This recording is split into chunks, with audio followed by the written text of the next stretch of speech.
Muitas mulheres pensam que os homens fazem-se de fortes porque gostam dessa posição, dessa postura de impassíveis, poderosos, incólumes e retos. Mas a verdade é que aqueles que abandonam essa postura, mesmo que seja frágil ou falsa, acabam sendo repudiados por muitas dessas que exigem que o homem seja mais sensível de vez em quando, mais frágil de vez em quando.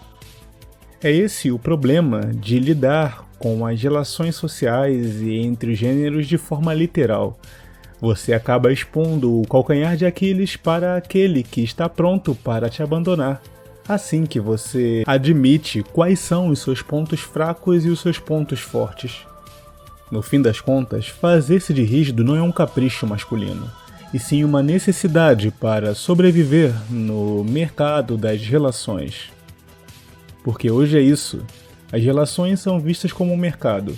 Podem não dizer isso abertamente, afinal de contas, não podem. Mas na prática, o corpo fala. Os gestos falam. O ânimo, o tesão, a vontade de estar junto, fala. A verdade é que a mulher não quer duas mulheres numa relação. E de mulher, já basta ela.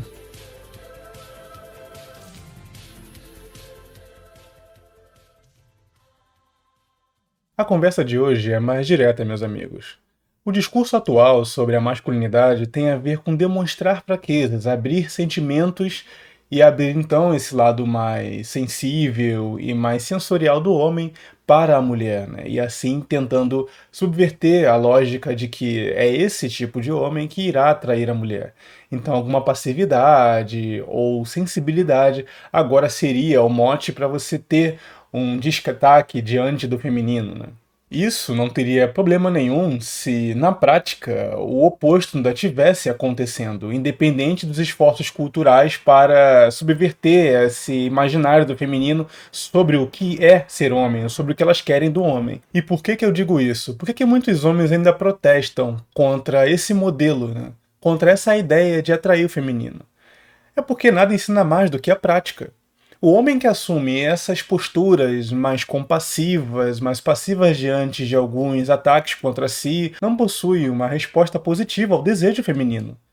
Na prática, mesmo a mulher que exige que o homem chore mais vezes, ou que não há problema nenhum mostrar falta de experiência na vida, ou que ele não precisa ser expoente ou destaque em nenhum tipo de área ou conhecimento para atraí-la, na prática, né, se atrai por esses homens que mantêm essas características consigo. Então, o homem médio ele percebe que é uma armadilha adotar a fragilidade como algo a ser exaltado dentro de si mesmo, né?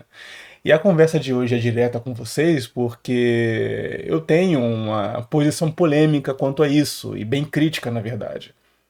Nunca demonstre a fraqueza sua para a mulher, a qual você deseja se relacionar ou está se relacionando.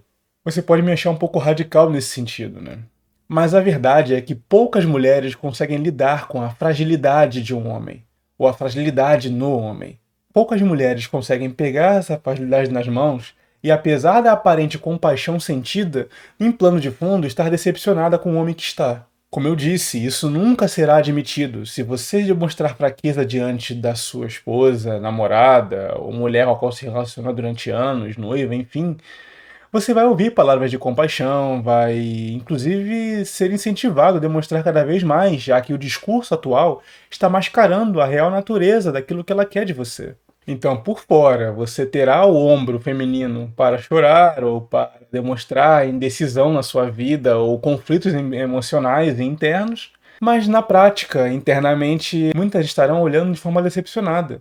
Porque muitas entendem que é ela que tem essa liberdade na relação para duvidar de si mesma, duvidar dos objetivos, duvidar se as coisas darão ou não certo, duvidar dos planos escolhidos, duvidar se irá ou não acertar, fracassar, enfim. Que o homem deve ser esse ouvinte sólido que tem ou um ombro forte e silencioso, ou um bom ouvido para ouvir os seus lamentos e queixas do dia a dia, sem retrucar igualmente com queixas e chateações do dia a dia. Daí você então me pergunta, mas Ricardo, você está entrando em contradição, esse espaço aqui não é para o homem expressar as suas opiniões sobre a realidade, né? Expressar aquilo em que vacila ou as suas dúvidas e suas aflições não é um espaço para o homem se redescobrir em questão de papel e de possibilidades de vida?